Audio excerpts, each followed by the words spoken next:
Assalamualaikum warahmatullahi wabarakatuh. Perkenalkan, nama saya Nisha Alfiza dengan NIM 2605012140140. Di sini saya akan sedikit menjelaskan mengenai geolistrik polarisasi terinduksi atau polarisasi terimbas. Nah, apa sih yang dimaksud dengan polarisasi terimbas? Polarisasi terinduksi merupakan fenomena listrik yang diinduksi oleh arus yang diamati baik sebagai respon tegangan atau tunda dalam material bumi atau sebagai perubahan yang bergantung frekuensi terhadap respon amplitudo yang disebut dengan persan efek frekuensi. Jadi pengukuran itu berdasarkan respon tegangan yang diperoleh terhadap material di bumi. Nah, metode polarisasi terinduksi merupakan pengembangan dari metode geolistrik resistivitas. Maka metode polarisasi terinduksi memiliki kemiripan dengan metode geolistrik resistivitas. Nah, selanjutnya terdapat prinsip geolistrik induksi polarisasi, yaitu dengan arus listrik DC diinjeksikan ke dalam bumi dan sewaktu-waktu memutus aliran arus listrik. Kemudian muncul efek polarisasi serta beda potensial listrik batuan akan turun mendekati nol dan proses peluruhan potensial listrik dicatat.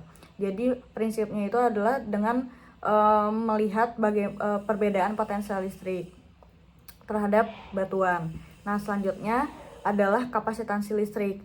Pengukuran dari induksi polarisasi itu melibatkan sifat fisika, yakni kapasitansi listrik. Kenapa? Dikarenakan batuan dapat menyimpan potensial listrik dan membuangnya secara bertahap. Kapasitas listrik setiap batuan dan tanah itu berbeda-beda. Di sini rumus yang digunakan adalah C sama dengan Q per V. Nah, selanjutnya terdapat mekanisme metode induksi polarisasi. Mekanismenya dapat dijelaskan dengan memahami mekanisme pergerakan arus listrik yang melewati mineral logam.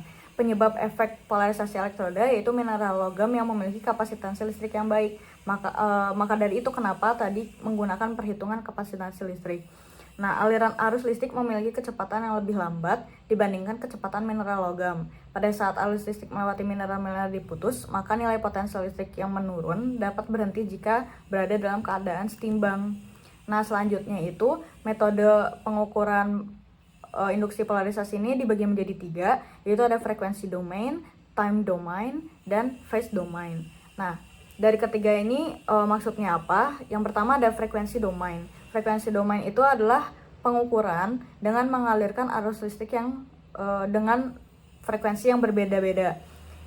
Efek induksi polarisasi umumnya digambarkan dengan frekuensi efek. Jadi berdasarkan pengukuran itu dilakukan menggunakan frekuensi yang berbeda. Nah, untuk rumusnya seperti pada digambar, ini merupakan rumus yang digunakan pada frekuensi domain.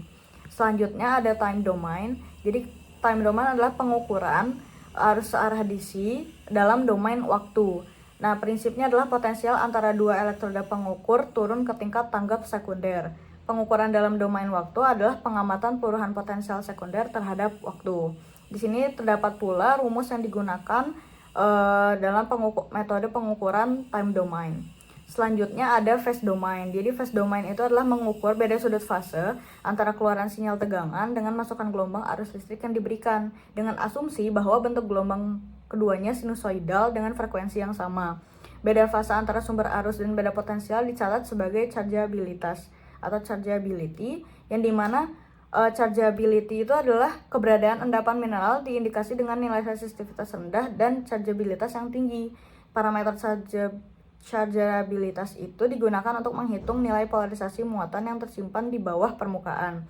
Nah, untuk mengetahui material dan batuan berdasarkan chargeabilitas itu dapat dilihat pada tabel acuan mulai dari air tanah hingga ke limestone.